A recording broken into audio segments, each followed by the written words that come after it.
ఋషిపీఠం సంస్థ 25 ఏళ్లుగా పత్రికను నిర్వహించడమే కాకుండా ప్రచురణలను అందిస్తూ అనేక ధార్మిక సేవా కార్యక్రమాలు చేస్తున్నది. ఋషిపీఠం అంటే భారతదేశం అని అర్థం, అంతేగాని ఇదేవో ఉపాసనలు పీఠాలు లాంటివి కాదు. భారతదేశానికి మరొక పేరు ఋషిపీఠం. అంటే ఋషులు స్థిరంగా ఉన్న చోటు అని అర్థం. మన సంస్కృతి అంతా ఋషి సంస్కృతి, అంటే ఋషులు ఇచ్చినటువంటి సంస్కృతి విజ్ఞానం, దానిని నేటి తరానికి అందించడానికై కృషి చేస్తున్న సంస్థ గనక దీని పేరు ఋషిపీఠం. ఇప్పటికి 25 ఏళ్లుగా నిర్విరామంగా చేస్తున్న ఈ కృషిని ఒక్కసారి రజతోత్సవ వేడుకలుగా మేము నిర్వహించుకుంటున్నాం. ఇవాళ రోజున వేద సభ జరిగినది. చతుర్వేదాలకు సంబంధించిన పండితులు ఇవాళ వచ్చి సంహితాపాఠం, పదపాఠం, క్రమపాఠం, ఘనపాఠం అంటూ వేదాలను వివిధ పాఠాలను వినిపించారు. ఒక దివ్యమైన అనుభూతితో జరిగింది ఇది.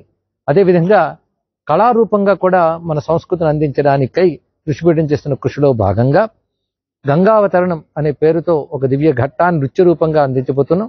అదేవిధంగా గరిమడ్డ బాలకృష్ణ ప్రసాద్ గారి స్వర రచనలో శివపదం గీతాలు శనివారం నాడు కచేరీ జరగబోతున్నది.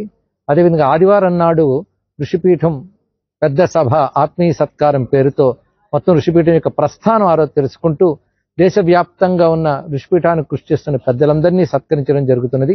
ఈ 4 రోజులు వేదాల సంక్షిక ప్రతీకగా చేస్తున్న ఉత్సవం ఇది.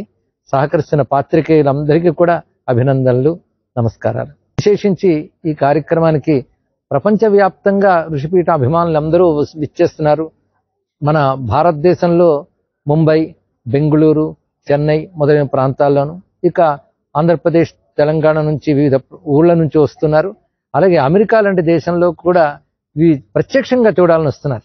దీని ప్రత్యక్ష ప్రసారం ఉన్నా ప్రత్యక్షంగా చూడాలని చాలా మంది వస్తున్నారు. వీరందరి అభిమానం ఋషిపీఠానికి బలం, సనాతన ధర్మాన్ని వ్యాప్తి చేయగలం అనే ధైర్యం కలిగిస్తుంది. రేపు గంగావతరణం గురించే చెప్తాను. మరొక్కటి, రేపు మనము ఆవిడని సత్కరించేటప్పుడు సత్యప్రియారమని సత్కరిస్తాం కదా, అప్పుడు అమ్మగారు ఉంటారు ప్రధానంగా.